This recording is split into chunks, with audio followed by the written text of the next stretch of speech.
Assalamualaikum warahmatullahi wabarakatuh. Bismillahirrahmanirrahim. Alhamdulillahi rabbil alamin. Wabihi nasta'inu ala umur dunya waddin.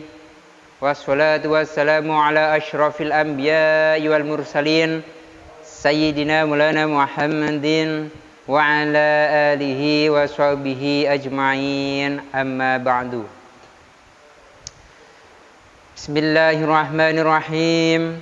Rabbi shrah li sadri wa yassir li amri wahlul 'uqdatam min lisani yafqahu qawli.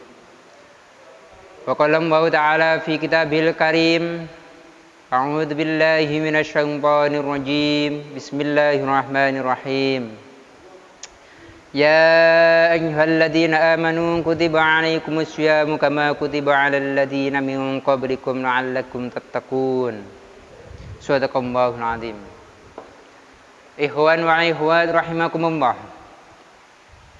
Pertama-tama kita panjatkan puji syukur kehadirat Allah Subhanahu wa taala karena pada kesempatan kita kali ini kita bisa berjumpa kembali dalam keadaan sehat walafiat. Dan semoga puasa kita kali ini diterima oleh Allah Subhanahu wa taala. Amin amin Allahumma amin. Salawat serta salam Allahumma sholli ala sayyidina Muhammad. Semoga tetap tercurahkan kepada baginda kita Nabi Muhammad sallallahu alaihi wasallam yang telah menuntun kita dari zaman jahiliyah menuju zaman yang terang benderang yakni ad-dinul Islam. Baik ikhwan wal ikhwat rahimakumullah. Kali ini materi yang saya sampaikan adalah konsekuensi bagi orang yang tidak berpuasa atau yang membatalkan puasa Ramadan. Fasal ini adalah membicarakan tentang waqsamul iftar arba'atun. Jadi konsekuensi bagi orang yang tidak berpuasa atau yang membatalkan puasa Ramadan itu ada 4 macam. Yang pertama,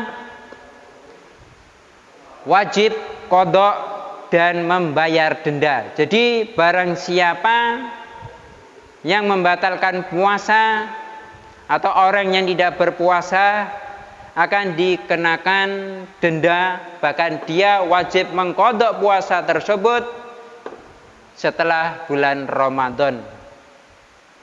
Siapakah saja itu? Jadi yang pertama adalah jika yang membatalkan puasa tadi itu adalah demi orang lain.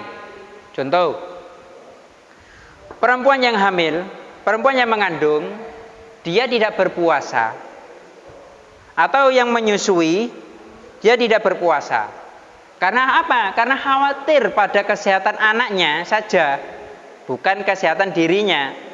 Maka dia wajib mengqadha puasanya setelah bulan Ramadan nanti. Atau dan dia membayar denda. Jadi ada dua, membayar dendanya, dan yang kedua adalah mengqadha puasanya setelah bulan Ramadan. Itu bagi perempuan yang sedang menyusui ataupun yang sedang mengandung yang khawatir pada kesehatan anaknya, maka dia wajib mengqadha dan juga dia wajib membayar dendanya. Yang kedua contohnya adalah mengakhirkan qadha puasanya sehingga datang Ramadan lagi tanpa ada udzur. Kalau dia hutang puasa kemarin, tahun kemarin dia punya hutang puasa, umpama hutang puasanya 2. Tetapi dia tidak membayar atau dia tidak mengqadha puasanya selama bulan itu berjalan sampai datang Ramadan ini tanpa ada udzur, maka dia tetap wajib mengqadha puasanya yang 2 tahun kemarin. Itu wajib diqadhanya dan juga dia kena denda. Itu adalah konsekuensinya bagi orang yang tidak berpuasa, yang wajib mengqadha puasanya dan juga wajib membayar denda. Yang kedua, wajib qadha tanpa denda. Jadi ada orang yang membatalkan puasanya, bahkan orang ataupun orang yang tidak berpuasa, tapi dia hanya wajib mengqadha tanpa dia dikenai denda. Contohnya adalah berlaku bagi orang yang tidak berniat puasa di malam hari, lupa mungkin. Semalam mulai dari maghrib sampai menjelang sahur, ternyata sampai adzan subuh, ternyata dia lupa saat malam itu ternyata dia belum niat berpuasa Ramadan. Maka orang ini batal puasanya, akan tetapi dia wajib mengqadha puasanya setelah bulan Ramadan, tapi dia tidak dikenai denda. Itu yang kedua, wajib mengqadha tetapi dia tidak kena denda. Yang kedua adalah orang yang membatalkan puasanya dengan selain jima. Contoh, orang yang membatalkan puasanya, aku gak kuat ngawelak laweh wis aku gak kuat nek tak terus niki bakalan gak kuat nggawa awak. Nah, kalau ada orang yang tidak kuat, orang yang membatalkan puasanya selain jima atau bersetubuh, maka orang ini hanya wajib mengqadha puasanya setelah bulan Ramadan, tapi dia tidak dikenai denda. Waduh, setelah masak di dapur panas, langsung dagangnya keluar, mentok sampai yang ditelan itu adalah air liur darah. Sampai ada yang seperti itu. Saking keringnya mulut dari air liurnya. Sampai yang ditelan pun tidak ada, sampai yang ditelan itu hanyalah darah. Dia nggak kuat untuk meneruskan puasanya sampai dia lesu. Saking kecapeannya atau kerja-kerja yang lainnya, sampai dia nggak kuat. Akhirnya apa? Dia batal puasanya. Maka kalau kejadian seperti ini, maka dia wajib mengqadha puasanya setelah bulan Ramadan, tapi dia tidak kena denda. Itu. Yang ketiga adalah perempuan hamil atau menyusui yang tidak puasa karena khawatir pada kesehatan dirinya saja atau kesehatan dirinya dan anaknya. Tapi jadi gini, kalau orang itu hamil ataupun menyusui, dia khawatir dirinya, waduh, kalau saya puasa nanti saya ini nggak kuat, saya ini bisa loyo. Saya khawatir dengan diriku, aku nggak kuat nanti kalau nanti tiba-tiba saya melahirkan bagaimana kalau nggak kuat. Akhirnya dia batal puasanya, membatalkan puasanya karena khawatir dengan dirinya. Lah ini dia wajib mengqadha puasanya di di waktu setelah bulan Ramadan, tapi tanpa denda.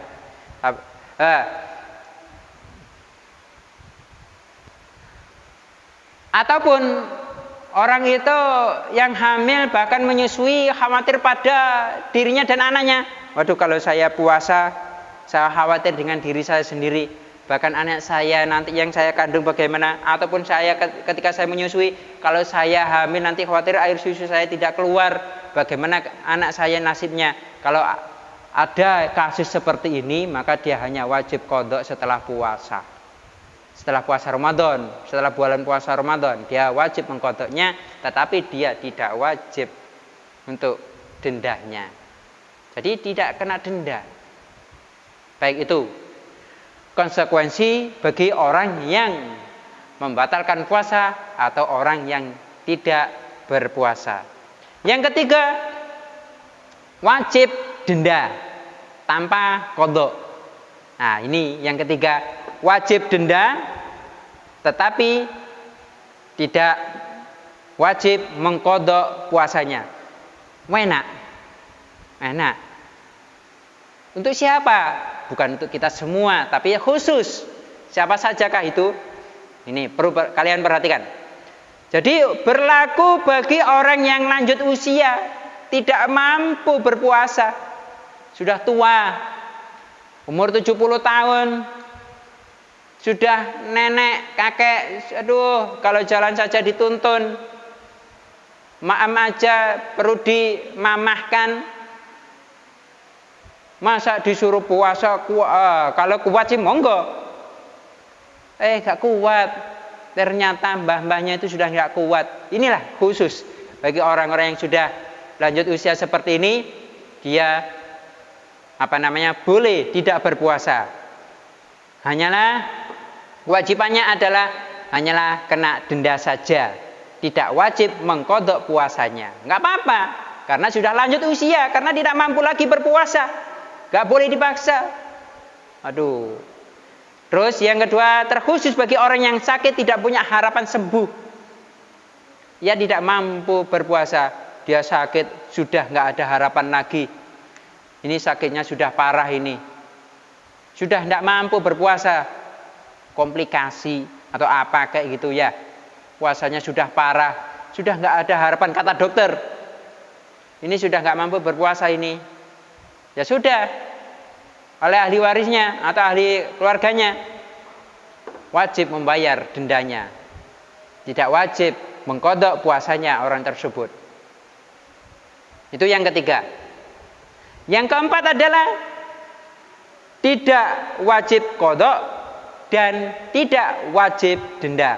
Wow, yang keempat ini adalah sangat spesial sekali, istimewa. Karena apa? Tidak wajib kodok dan tidak wajib membayar kafarat atau denda. Siapa saja ini? Ini terkhusus. Bukan yang pertama, yang kedua, dan yang ketiga tadi. Ini adalah yang keempat adalah yang terkhusus. Tidak sembarangan orang. Bagi siapa itu? Hanya berlaku bagi orang yang kehilangan akal atau gila. Yang permanen dan tidak mengalami kesembuhan. Siapa yang mau gila? Monggo. Tidak kena kodok dan tidak kena kafarat. Silakan, siapa yang mau gila? Ini khusus bagi orang yang gila. Perlakuan khusus bagi orang-orang yang gila adalah tidak berpuasa. Mereka tidak diwajibkan untuk berpuasa karena mereka gila. Oleh ahli warisnya, kok umpama ada keluarganya, naudzubillah ya, naudzubillah min dzalik. Kalau ada, seumpama ini hanya seumpama. Kalau ada pihak keluarganya ternyata kok ada satu keluarganya kok gila. Loh, kamu harus tahu apa yang kau lakukan. Ikhwan wal ikhwat rahimakumullah. Jadi kita sebagai keluarganya harus mengerti tentang hal ini. Ya. Jadi orang gila itu tidak wajib mengkodok puasanya dan tidak wajib membayar denda. Inilah 4 hal konsekuensi bagi orang yang membatalkan puasanya atau orang yang tidak berpuasa. Tadi bicara tentang denda. Maksudnya denda itu apa di sini? Maksudnya denda di sini adalah fidyah. Lah fidyahnya adalah 1 mud atau hitungan kalau Indonesia 1 mud itu adalah 6,5 ons. Saya ulangi, 1 mud adalah 6,5 ons. Ini makanan pokok untuk daerahnya. Kalau daerah kita adalah makanan pokoknya adalah dari beras, maka berasnya yang ditimbang, bukan nasinya yang ditimbang.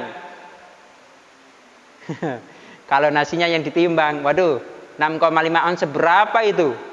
Ini bukan nasinya, berasnya. Berasnya yang ditimbang.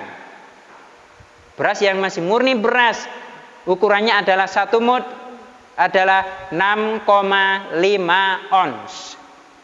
Itu adalah fidyahnya atau denda. Saya bicara tentang denda tadi.